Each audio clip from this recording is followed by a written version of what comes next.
Ciao, siamo Mauro e Giuseppe del birrificio agricolo Marduk.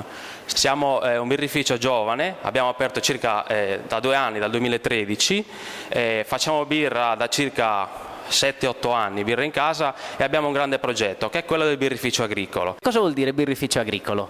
Birrificio agricolo vuol dire un birrificio che produce la birra con le materie prime prodotte direttamente in azienda. Vogliamo coltivare la nostra birra, la birra con le nostre materie prime.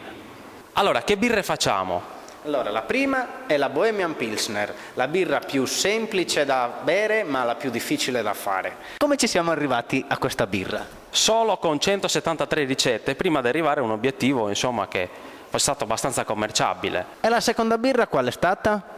È stata un alt beer, perché è una birra molto particolare, soprattutto dedicata ai palati più raffinati e al pubblico femminile. E 2 birre di stile americano, che sono l'American Pale Ale e l'American IPA. Sono quelle birre dove riusciamo ad inserire i nostri lupuli che coltiviamo direttamente in azienda, che sono Cascade e Columbus. Perché questo birrificio si chiama Marduk?